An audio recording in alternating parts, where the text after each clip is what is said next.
all your stuff. What can figure it out? That's how it chooses you. Hello, Teresa. Good morning, sunshine.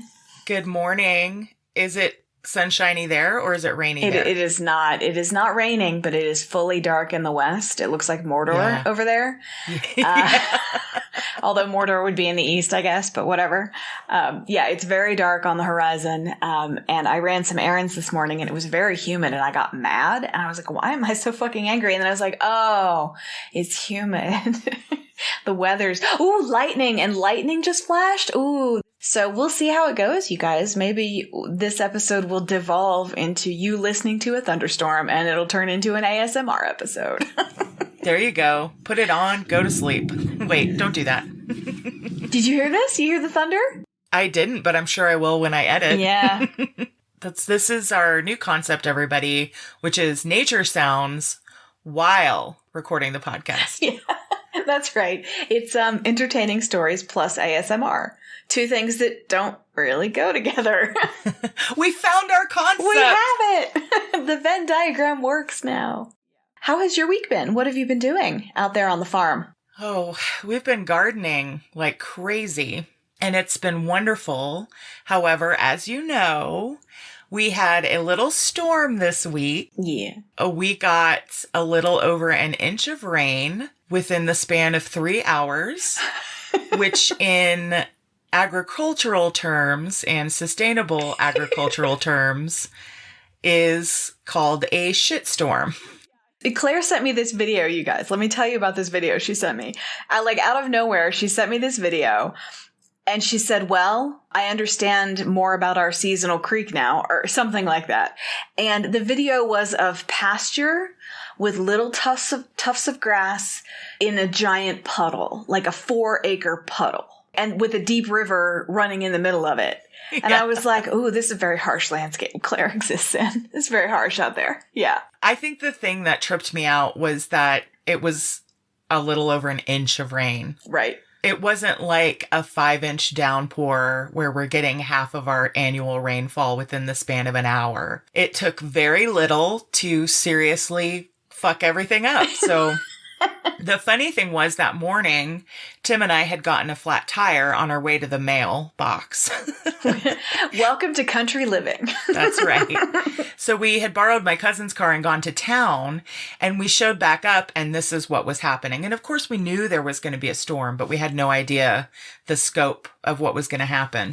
We have about a 1/4-mile long driveway. We had to park at the end because our driveway, I didn't even show you the driveway. It was a river. There's no way we would have made it up in our little sedan. We parked down there and we said, okay, well, we're hoofing it. Fine. And we could see that it was an extreme weather event. So it took us about a half hour to 45 minutes to get home because we had to ford the creek several times to get our happy asses back home. It was fine going through the water, but it was so cold that I was screaming. Yeah. I lost a shoe at some point. Oh my God. How'd you lose your shoe? Oh, walking through the river that appeared in my front yard. Yeah, it got stuck in the mud. You know, it was a nice sound. Nice. That's the offering the land demanded. The land is like, I need your shoes. I will have your keens now. Oh, that's awesome. So it's been an interesting week out here, but we're very happy to be here and grateful that the garden's going well. Mulch, everybody, mulch, because that would have been seriously bad for the garden. I actually walked as the storm was happening. I went out to check on everything, and the mulch was sort of allowing the water to trickle into the soil and not flood. And I walked near a bed that was not mulched, and my foot slipped in and went up to my knee in the mud. Yeah. Mulch is the answer. Mulch is the answer. I mean, it's like, let's lay a sponge. Let's lay a nutrient-dense sponge. Water goes in more slowly. Water leaves more slowly. You've got to slow it down. Keep the water on the prop. So rain, mulch, springtime, garden, everything's awesome. End of story. Goodbye. Have a great week, you guys. Talk to you soon. How are you doing? I am well. I'm weed sober, so my brain's here today. Hi, everybody. How you been? I'm doing well. I like my part-time job. Working with plants is fun. I called my sister, or maybe I texted her. Anyway, I contacted my sister and I was like, hey, this is what's up with me. I want to talk to you. What's the deal with Mother's Day? It's like the time we have to start considering what we're going to get my mother, which I was like, does she even like plants?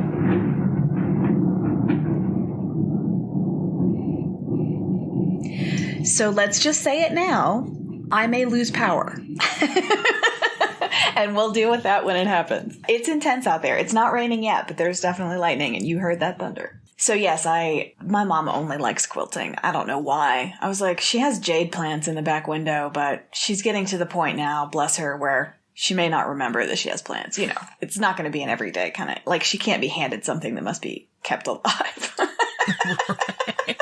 She's past the point of being able to care for other life. And that's right, which happens. And she still quilts. Very task-oriented, my mother, very process-oriented. So she will be able to quilt until the end, I think. So I talked to my sister about what we were going to get her and about that. And I told her about my job, and she texted me back. She's like, so what's this job with plants? Horticulturalist? And I called her back and I was like, well, that's how it's going to appear on my resume later. Yep. But no, it's not horticulturalist. All I'm doing is propagating and watering and shipping. But it's very fun. I like the people. It's a good gig. There'll be some management there when the semester starts. Management meaning I will have to have my shit together and really think about how I'm using my time and what I'm doing every day. And I'm not going to be able to fuck off and watch TV, Claire. I think that's the point. Well, that just sounds like hell. Doesn't it, though? You know what? I need you to watch TV for the sake of the podcast, please. Oh, good. Thank you. I needed that. I needed a balance need from someone else. Both of these are external, right? So I'm more likely to respond to them because that's how I roll. So thank you. Much appreciated. You know me so well. Not only do you have my tacit endorsement, you have my requirement that you watch television.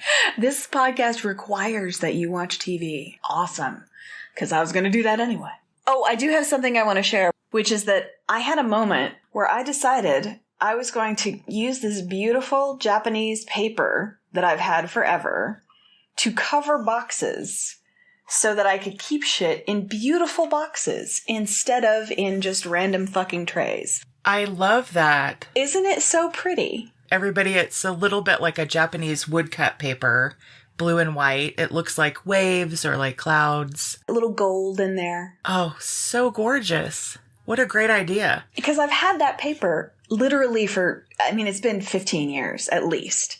I've just been moving it house to house, waiting for the project, right? And I was like, you know what? I'm just gonna use this paper. And I used it to now hold things that I look at daily. So I have this little one that's about an inch deep and 4x6 or something. And then I have a couple that are slightly bigger, and they all live up on my little shelf, and I get to look, they're just so pretty. Teresa's getting crafty. Yes. What is in that box? Is that washi tape? It is. It's rolls of washi tape. It's gorgeous. It's like a rainbow of beautiful colors inside this beautiful box. Oh. Yeah, it's functional and it's art, which is my favorite combination of things. I like Bauhaus, y'all. If you're going to send us presents, send Bauhaus style. I like that my impulse is just to make sure that I solicit the right kind of presents for myself. It's very important to me. For me, be very specific about the gifts I want. Hey, everybody. This is the podcast It Chooses You. I'm Claire Patton. I'm Teresa Sparks. She and I, that one over there, and I talk about things we like and things that we believe are beautiful. And if you like listening to us talk about that shit, you can like our episodes and download them and rate them, and that would all be great. Thanks. Teresa. Claire. This is one of those ones that I'm excited and nervous about. Yay, I love that. Today on It Chooses You, we are discussing luck, good and bad. Luck is a good one. Do you believe in luck? Like that some people are luckier than others, some people have more access to that than others? Yeah. I do, but I'm careful in my mind about it because so often luck is really privilege. I'm so glad you said that. Uh-huh. I mean, I want to believe that these things that have happened to me, either because I deserve them, like I've worked for them and I've earned them, or because I'm just lucky. But, apart from being lucky enough to be born into a white, blue-eyed body in America, I mean, that's the primary piece of luck, right? A white, blue-eyed, sexy body. Let's just put it all out there. Thank you. I didn't want to say it myself, Oh, you can't. You can't. But I appreciate that you're willing to call it what it is, which is hot. Yeah. As you're talking, I will try and have more ideas. But right now, my idea is, be careful with that, Whitey. I'm really glad you said that, because with this topic, I've been examining my relationship to luck and what my thoughts on luck are this week. And where I've come down on it so far is that we often name things luck when it is indeed privilege. Yeah. We also often name things luck when they are, in fact, the result of someone's hard work, experience, and skill. Yeah. We often name things as bad luck when they are actually points of oppression and the result of systemic racism. There's no doubt that we are, as a culture, fascinated with stories of luck. Yeah. But I'm wondering if in the coming years, as we begin to tap into the complexity of experience, human experience, and we begin to name things for what they really are, instead of as some mythological force like luck, I'm wondering if we'll start to see the narrative of luck take a little bit more of a backseat, if we'll see fewer stories about luck in the coming years. Yeah. Well, I mean, my favorite kind of stories about luck are where it's exactly what you need at exactly the moment you need it, and there's no other reason that it could have been provided to you except luck. I need to catch the bus. I've had this thing happen. My car doesn't work. I have to be in a place. I'm trying to get the bus. I look in my pocket. I have no money. But as I am reaching down to get in my pocket, I see on the street exactly the amount of change I need for bus fare. Like, that kind of thing to me is straight up luck. And I think it'd be very challenging to put something else on that. Except that I live in a town where people can lose a pocket full of change and no one's picked it up yet, right? That's the kind of lucky story I like. Because when you look at anything bigger than that kind of moment, that kind of size of moment, anything bigger than that is going to have a lot of other things going on. Yep. I think I do believe in luck. Again, it's a much less important factor than we make it out to be in our daily lives or in story. But I believe luck is just that final little puzzle piece that brings everything together. Luck is a fortune of timing and opportunity. It's the cherry on top that makes the whole thing. So there are times when you are prepared, you are in the right place at the right time. And if not for that one person listening or that one person being receptive, then nothing would have worked out, or finding the exact change. There's just a little sliver of magic that I think luck is. As someone who's interested in story and interested in character, I tend to find motivations within people's personalities or circumstances rather than just as some divine force creating reality for everyone. And I think the flip side of that idea for me is that when I have experienced what might be called bad luck, I'm always like, well, yeah, but I made these various choices that sort of led here. Like, I don't really think about bad luck as a thing. I'm like, if you plan, you can avoid most of the bad luck you might experience. Some things are truly just bad luck. If the power goes out and we have to record later because of a storm, I'm not going to look to myself for what I might have done differently. I have no control over the weather yet. But, for other things, bad luck is just poor planning for the most part.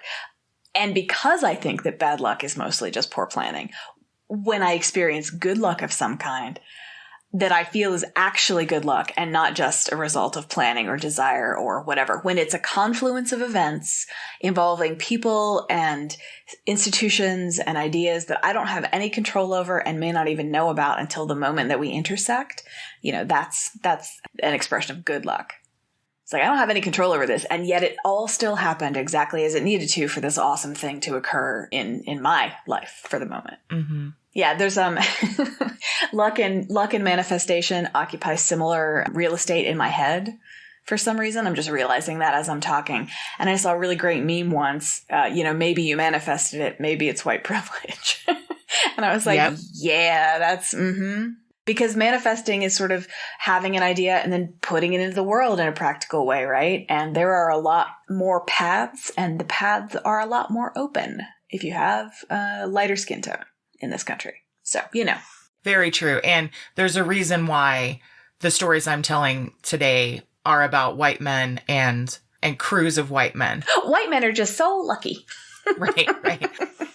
It has historically been really easy for white people to look at brown and black people in this country and say like, wow, that's really unfortunate that all of that happened to that person. And then we now somewhat as a society, we're starting to step back and go, well, it's actually statistically way more likely given the disadvantages for people of a certain skin tone in this country.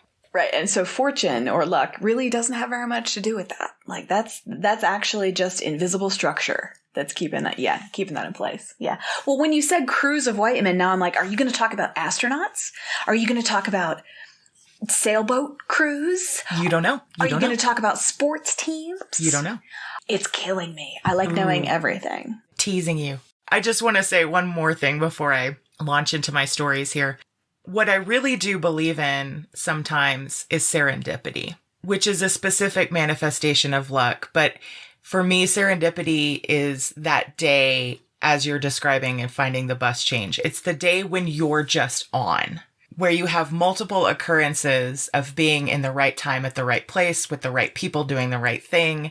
And your charm is extra strong and people seem to be open to what it is you're proposing or what it is you need. And those experiences for me are really, really magical. And they're always very short-lived. But that's what makes them so special. As you were saying that, it's like, oh, yes, I remember a day in my early 20s where I made out with 3 different men in a single day. And it has not happened before or since this day. Sexy serendipity. It was pretty amazing. Like the first 2 were very natural and I didn't even think about it. And then the third one, I was like, we should go for the trifecta. That was a good day.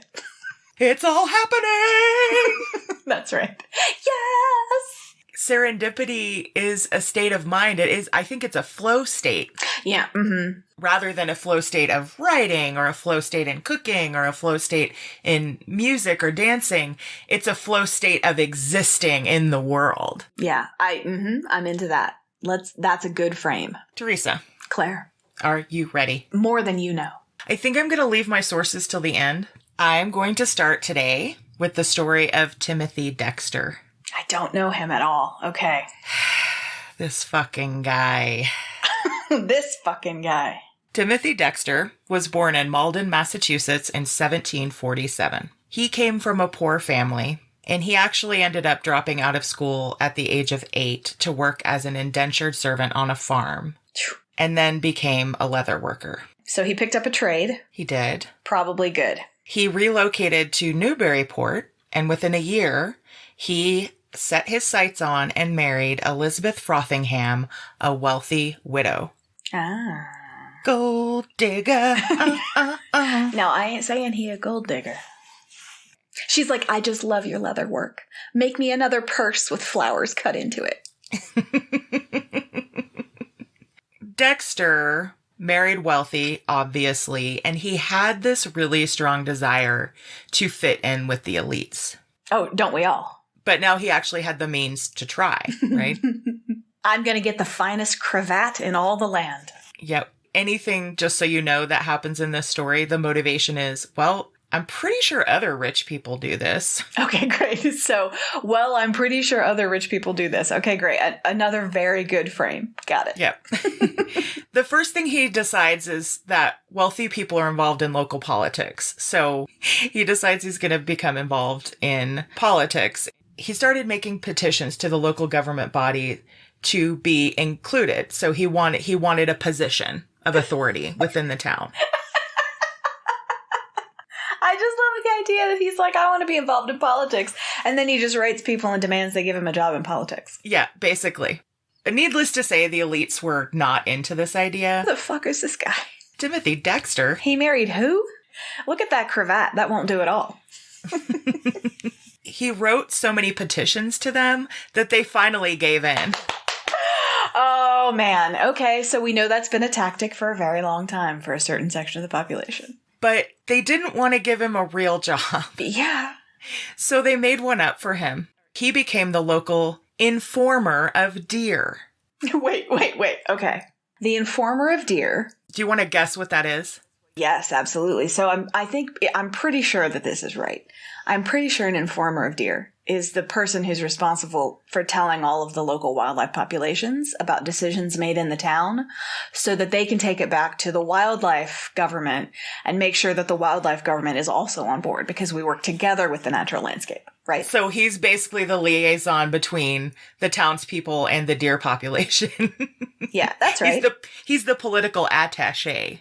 Well, while I think that is a very good guess, and I wish it were true, the invented position of informer of deer actually tallied and logged the local deer population. Oh my God. That's great. They've invented a job for him that means he has to be out in the woods away from town all day. Exactly. Even better, a deer hadn't been spotted near the town for 19 years. So they sent him on a snipe hunt as his job. Got it. Well, the deer around here are really sneaky. They shut down the embassy and they've all taken to the hills. Prior to the American Revolution, a new currency had been adopted in the U.S. called the Continental Dollar. But during the Revolutionary War, it was completely devalued. Unfortunately, the veterans of the Continental War had been paid in Continental dollars, which were now worthless. It's like how we treat veterans now. Dexter's neighbors start saying that they're going to buy up some of the Continental dollars from veterans as an act of charity. So we're going to purchase these to sort of help these guys out. Well, Dexter, again, emulating the people who were the wealthy elites, says, that's a great idea. But what Dexter did was he took all of his savings, every single penny, and bought up Continental dollars. So wait, is this his money or is this the widow's money? I'm not 100% sure. It's probably some of his, but he was actually selling his leather work. Right, those purses, I remember. Yeah, yes, okay. Yes. Purses and belts. He had a booth at the county fair. That's right. Yeah, he was doing very well with that. By chance, after the ratification of the Constitution, the U.S. government agreed to trade treasury bonds for Continental dollars at 1% of the Continental dollars value. Oh, I got excited and then no. Well, get excited because he had so much of this shit that he made a killing. He had amassed so many Continental dollars that it actually was pretty awesome. Bales and bales of them, right? Because there's no digital anything. He physically has pieces of paper in a room in his house. Yeah. So what did he do with all this money? He bought a mansion and created a statuary with 40 statues on his property dedicated to the greatest men in history. He has a statue to George Washington. He has a statue to Napoleon Bonaparte, Thomas Jefferson, and of course, included one of himself. Yeah, I mean, clearly. The inscription below the statue of himself said this: "I am the first in the East, I am the first in the West, and the greatest philosopher in the Western world." I'm speechless.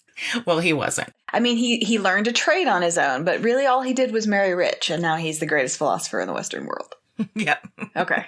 By the way, I should just make it clear, he never studied philosophy. Didn't have an interest in philosophy. He was an indentured servant who then, luckily enough, earned a trade that he then was supporting himself with. That's all very great. Good for him. Why does he call himself a philosopher? I think because that's what he thought would be cool in his circles, I guess. This is what the other Richies are doing, right? Every Richie has a statuary in their backyard. Dexter's wealthy neighbors really hated him. They decided to give him some really shitty investment advice in the attempt to ruin him. This is awful. An awful thing to do. But it does sound like he was pretty unbearable. Yeah, it makes me smile, but I acknowledge that it's awful. But it makes me smile. So his neighbors told him that they had a hot tip on some investments. And they told him he should ship and sell warming pans to the West Indies. Bed warmers. Bed warmers, yep. It's like a metal dish on the end of a stick that opens. So it looks like a waffle maker on the end of a long stick, essentially. But instead of pressing together to make waffles, it's a container for coals from the fireplace.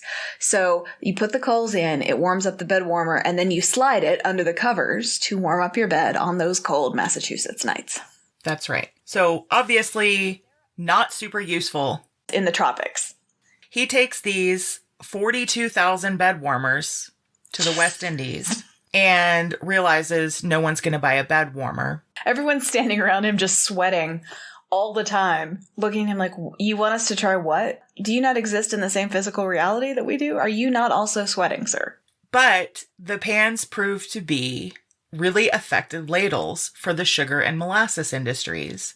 So he was able to sell every single bed warmer at an 80% markup. Oh my God. This is the luckiest fucking man. This is the luckiest fucking man. Okay. Oh my God.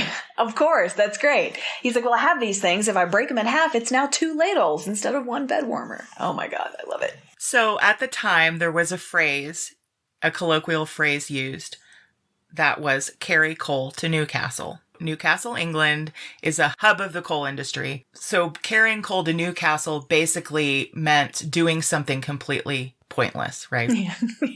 A rival trader soon convinced Dexter to literally ship coal to Newcastle. It's one of the largest coal producers in the world at the time. Mm-hmm. So he ships coal to Newcastle, but it just so happened that the coal miners were on strike there at the time.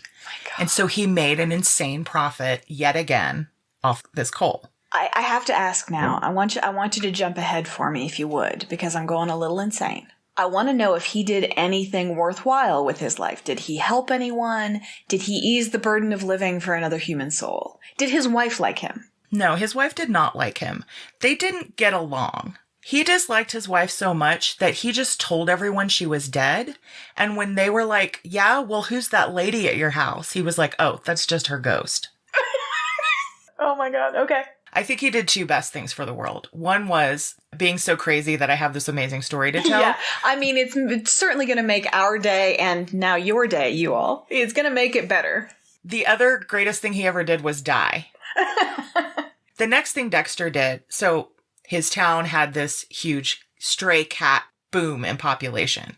So the town decided that they were going to have to do something about it. And Dexter said, whoa, I got this. So he collected all the stray cats and shipped them down to the Caribbean. But it just so happened that there was this huge mouse and rat problem down at whatever islands he was at in the Caribbean. So he was able to make a pretty handsome profit off the cats. Importer-exporter of cats and bed warmers. Oh, God. And whale bones. So he started just collecting whale bones. And everybody was like, what is this guy doing? And he's just starts stockpiling whale bones. And then all of a sudden, the hoop skirt, the corset, the male corset, all suddenly come into fashion. And he's sitting pretty on a pile of money. At this point, if I were one of his rich neighbors, I would be like, what the fuck is up with this guy? I mean, did he make a deal with the devil or something? Right. Where was he indentured as a servant? Was it for the devil? Did he work on the devil's ranch? Because and if I were his rich neighbors, I mean, at a certain point, do I just ask him what he's doing now to see if maybe I can get in on whatever the fuck is going on over there? Unfortunately for Dexter, this really didn't win him any respect or any points of likability with his peers. Every lie they've told him has turned him a prophet. Exactly. Jesus.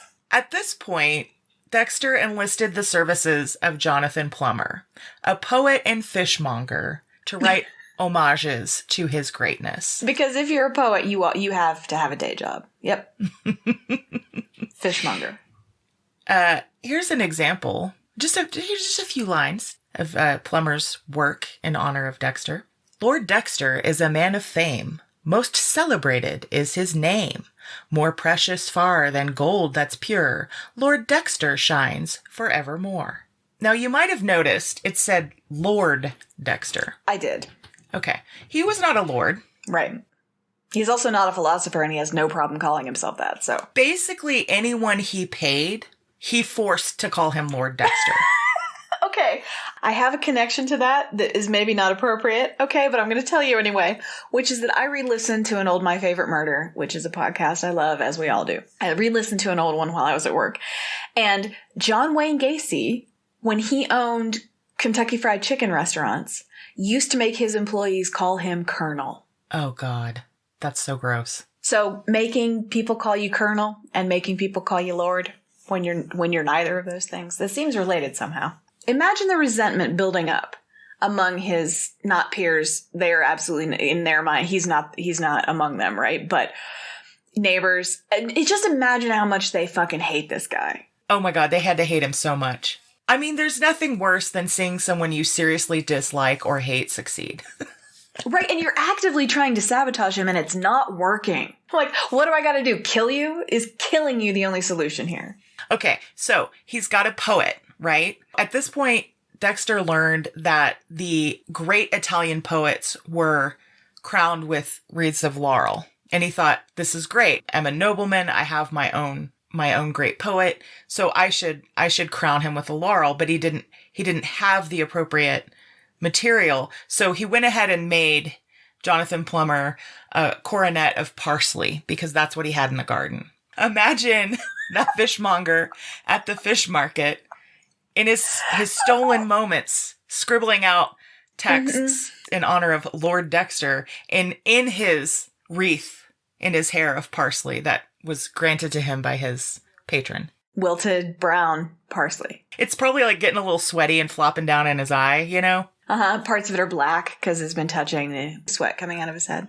Even this wasn't enough for his ego. So what he would frequently do is he'd go to nearby towns and stop strangers and ask them, have you heard of the greatest man in the East? And whether their reply was yes or no, he would go ahead and just start regaling them with stories of his life. He cultivated a library and a painting gallery because that's what he believed wealthy people did, but he didn't care for art or really read very much. He befriended a local woman and fortune teller with 2 sets of teeth and a pet chicken that'd follow her around. He himself had a hairless dog that would follow him around. That's the being the devil sent to keep an eye on him. The hairless dog. Yeah. His familiar. Yeah. So everything came to a head for Dexter. Like he sort of suspected that maybe he wasn't actually accepted by his peers for the genius that he was. And so he decides to do something really extreme to figure out how people really felt about him. Do you like me? Yes, no, check this box. A little more elaborate than that. He had a mausoleum constructed to himself on his property. He had the finest mahogany coffin made that money could buy, and he faked his own death to find the truth. The coffin was so comfortable that he ended up sleeping in it for several weeks. He went ahead and let his family in on the ruse so that they could appropriately play the part of the bereaved family, right? They were bereaved. They were sad because they were related to him. They walked around crying because they're like, can you believe this motherfucker is a part of our lives? He had servants send out little cards with the death announcement and invitation to the funeral. 3,000 people came. The finest food and wine was served. And Dexter hid to watch his guests and see how they reacted. I mean, that's the fantasy. What do people really think of me? I mean, I'm not saying I'm above that. No, I understand that very much. He hid. He watched what happened. So it seemed to go well at first. His daughter was hiding her face in her hands, weeping. His son was drunk and so had no problem weeping openly at the death of his father, so to speak. Then his eyes roam over to his wife, and he saw her beaming, smiling face, and he lost his shit. So he jumps out, he confronts her, tells her she's not playing her part well enough. At this point, the jig is up. Yeah. Everybody sees him, but he can't resist. And at this point, he also hits her with his cane. So also domestic abuse, not cool. Right? I hit you. I wonder why you're happy I'm dead. Exactly. There's your answer, dude. So wait, what were the social repercussions of this? Like, did he overhear any members of the town talking about him? Did he get any info? I mean, his wife made him so mad he abandoned the ruse and like lost the opportunity to get the information he originally wanted because she made him so mad. Why do you make me hit you? He screamed. Yes, I think it happened pretty quickly. Oh my God. He went to all the trouble of doing this, and then he blew it himself because he just got so angry at her. Yeah. All right. God, this guy. This fucking guy, right? This fucking guy. He then decides to do what any man of renowned intellect would do, and he writes his memoir. It was 20 pages of random rants on a variety of topics, including politics, priests, and even his wife. The title of this oeuvre, A Pickle for the Knowing Ones. A pickle for the knowing ones. That's a very oblique title for a memoir. Is this book available somewhere? Yeah, you can get it. You can still get it. Because of the opportunities not given to him being a poor person in that era, he didn't have a strong education. So the spelling is very, very comically bad in this book. And he just didn't give a fuck, you know. There's also zero punctuation. I'm just imagining 20 page, no punctuation, terrible spelling, rants for 20 pages. He's like, this is my memoir. Yeah. No, dear, we call this a manifesto these days, and it's grounds for investigation by the police. I guess the hip thing at the time was for noblemen to write their own memoirs and then give it away for free. So that's what he did. He just started handing it out to people. See, manifesto. Mm-hmm. Yep. The book became wildly popular and was reprinted 5 times. It was popular because people were like, what the fuck is this? Have you seen this shit? Look at this. Is this ridiculous? Accidental joke, and therefore incredibly popular. I mean, the book was a little bit like Disaster Theater. Listen to that episode, everybody, which is when shows are so bad that everybody wants to go see it because it's a train wreck, and that's itself is really entertaining, right? And perhaps the most relatable, fun thing he ever did in his entire life, in the second printing of the book, he had received so much criticism for the lack of punctuation that he printed several pages of just every punctuation mark with the instruction for the reader to pepper them in throughout however they liked. I kind of love this guy. That's a pretty lovable thing to do. Yeah, I like that very much. You can just put them in where you think they go. So I'm going to bum you out now. Timothy Dexter died in 1806. I imagined he was dead. I didn't think he'd made it this far. He gave away his estate to his family and friends, making them very happy. The Newbury Board of Health declined his request to be buried in his mausoleum as it was deemed unsanitary. So he was buried on a nearby hill. Unsanitary. Gotta have clean dead people. Clean corpses. Do dead people need clean spaces? I mean, maybe it was like in his backyard. And they're like, we don't want a rotting body in your backyard, bro. That's not okay. That affects more people than just you. Oh my God, Timothy Dexter. This fucking guy. This fucking guy. Okay. Oh, well, that was amazing. Teresa, we're going to turn now from a lucky man to an unlucky ship. I'm going to tell you the story of the USS William D. Porter, because no episode of It Chooses You would be complete without a story about a ship. That's right.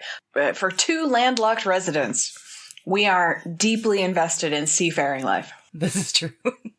The USS William D. Porter, which one of the sources said it was nicknamed the Willie D, and I don't know if that's true or not, but we're going to call it the Willie D. I was like, ooh, that's horrible. And you're like, we're going to call it that. I'm like, great. Perfect. It's been called the unluckiest ship in its 3 years of service. It only had 3 years of service. That's how unlucky it was. Yep. Okay. The USS Willie D was a Fletcher-class destroyer in the U.S. Navy during World War II. It was launched in 1942 with Lieutenant Commander Wilfred A. Walter in command. This bad boy cost $6 million to build. Yeah, and if it was launched in 1942, that meant that they built it for the war. They're like, hurry, get this ready. We gotta go. Yeah, okay. And, needless to say, I know a lot about Fletcher-class destroyers, and they're real big. Yep, that's also what I know about them. Real big. So the Willie D basically was launched, it performed its test journey, and then hung out off the coast of Norfolk, Virginia, doing some practice battles, which I assume went well, but who knows. Willie D and Wilfred were there a few months, and then the ship received its first official assignment. Who's Wilfred? He's the commander. So the Willie D was assigned to rendezvous with another destroyer, the Iowa, and head towards North Africa. But on its way out of the Norfolk harbor, its anchor tore the lifeboats and railing off another destroyer that was docked next to it. Oh, Lord. So this is upon launch. I just imagine everyone on the ship going, okay, we're not off to a great start, but we can recover, right? We can get it together. It'll be fine. No, it'll be fine. No, we're still going to North Africa. The other ship was like, what the fuck? Asshole! The next day, A depth charge somehow fell off the deck of the Willie D and into the ocean. It exploded, and the Iowa and the other escort ships had to take evasive maneuvers. Oh my God. And the whole time, the other ships and destroyers were like, I guess we're under attack from a German U-boat? And then he radios in. He's like, hey guys, sorry, that was ours. Sorry about that. Everybody okay? Everybody cool? Party foul, my bad. Shortly thereafter, a huge wave hits the Willie D, and everything on the deck is swept away, and one of the boilers got completely destroyed. And I'm not 100% sure, y'all, but I think this was the same day. Okay. And so now we get the men on board are like, oh, we thought we were it's pretty likely we're going to die anyway, but we're definitely going to die on this ship. We're not going to die in battle. We're going to sink in the middle of the Atlantic before we even make it. Okay, it's important for you all to know that during this time, the ships were all strictly ordered under radio silence to ensure that their communications weren't intercepted by German submarines, right? Yep. Standard practice. The Iowa, remember, which was the destroyer going with the Willie D, the Iowa was ordered to perform anti-aircraft drills 2 days after the depth charge explosion happened. So we're 2 days later. Several large weather balloons were released, and the gunners on deck of the Iowa shot them down. And a few of them floated near the Willie D, so they took a few pot shots at them as well. And the next step is all the ships are ordered to simulate a torpedo drill, pretending to launch torpedoes at the Iowa. Teresa's aghast. Her mouth is covered. Oh, God. Needless to say, the Willie D actually did launch a torpedo at the Iowa. I mean, I know that sounds bad, but actually, it's much worse because one of the passengers on board the Iowa was President Franklin Delano Roosevelt. So it's cursed. This ship is cursed. This isn't luck, this is a curse. So watching a torpedo launch at the ship the president is currently sailing on, Wilfred and the Willie D crew thought they should maybe let the Iowa know. But because of the order for radio silence, they couldn't radio. Oh my God. So instead, they used their lamps to signal. But somehow, the Willie D crew sent the wrong message. Instead of sending the message, oh shit, y'all, we accidentally launched a torpedo at you. How's about you take some evasive maneuvers and shit like now? The message they actually sent signaled that they were going to reverse at full speed. Flustered, the crew finally broke radio silence. They're like, we have to disregard this order or we're going to kill the president. Yeah. So they broke radio silence and sent the message in code, and the Iowa was able to make a hard turn and avoid it. Roosevelt's response to all this was to have his wheelchair pushed to the edge of the deck so he could watch the torpedo explode in the Iowa's wake. That's pretty cool. I liked him already, but that's pretty cool. Everybody likes explosions. Even 4-term presidents. The crew was all sent to Bermuda for an inquiry because, they had just almost assassinated the president with the torpedo. The chief torpedo man was found guilty of negligence and sentenced to 14 years hard labor.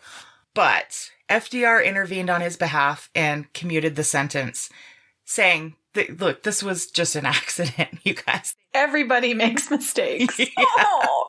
Womp womp. I didn't think I could love him more. The Willie D then goes to the Panama Canal and San Diego, and then hung out in the Pacific and then the Philippines, where the ship was totally boring, but did actually manage to accomplish some stuff. Oh, that's good. I was like, are they just like sending it where the fighting's not? They're like, it's too big a risk, you guys. Get that boat out of here. I think they did. They sent them to Alaska for a while. In 1944, during this period of its career, Commander Charles M. Keyes took over command from Wilfred. Goodbye, Wilfred. And I just include that so that we don't think, oh, it's Wilfred's fault. We don't want to blame Wilfred. I don't think it was Wilfred's fault. I love him. This is not bad management. This is a cursed ship. So finally, the Willie D and its crew was sent to the Battle of Okinawa. On June 10th, 1945, at 8:15 in the morning, a kamikaze plane appeared in the sky, headed straight for the Willie D. They successfully shot down the plane, which fell into the ocean a good distance away, but somehow the Willie D ended up sailing on top of the plane. The explosives the plane was carrying detonated. The blast was so strong that the entire destroyer was lifted out of the water on impact and then landed back down. For 3 hours, the crew tried to repair the ship, but eventually the order to abandon ship was given. And 12 minutes later, the Willie D sank into the icy waters of Okinawa. So there were so many explosives on board that Zero, I assume, that it turned everything into cartoon. It lifted the ship out of the water. Yeah, okay. Yeah, it altered reality so much that the Willie D exited our reality, entered cartoon reality, and then jumped back into our reality just in time to sink. But miraculously, the entire crew managed to escape. Oh, I like that. That's good. It's not their fault they're assigned to a cursed ship. Yeah, I mean, I would assume the emergency drills on board the Willie D were like... taken very seriously? Yes. Yeah. Mm-hmm. Mm-hmm. This is no joke. We're going to need this. The ship is trying to kill us. It's like the Amityville Horror, but it's a ship. Like the house is trying to kill us.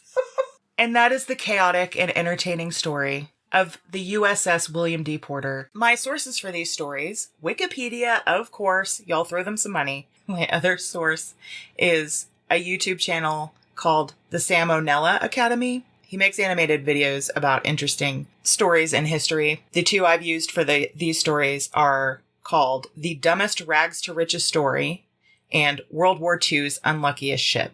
I've also obtained information from the New England Historical Society. Their website is newenglandhistoricalsociety.com. And a surprisingly excellent article called The Strange Life of Lord Timothy Dexter by Zachary Crockett on the website Priceonomics.com. That's Priceonomics.com. I want a movie about that.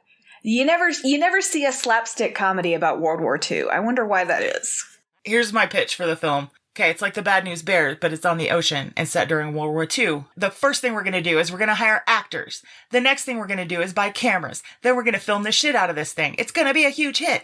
That sounds like a great outline. I think they're going to greenlight that. Oh my God, this ship. I can't. Oh my God. I want to know. No, but here's what I really want. The memos that circulated at command talking about where the fuck we're going to send this ship to keep it out of the way of the actual fighting.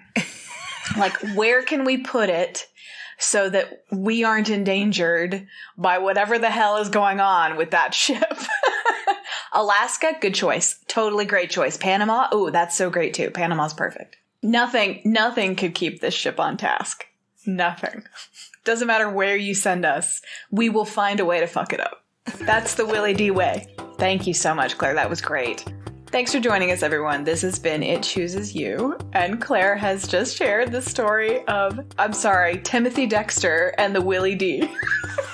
Please remember to like, subscribe, and most importantly, download our episodes. Yay! Goodbye. Bye. Testing? Great. Thank you for listening to It Chooses You. Your hosts are Teresa Sparks and Claire Patton. Our theme song is by Bobby Dart. If you'd like to get in touch with us, drop us an email at itchoosesyoupodcast@gmail.com.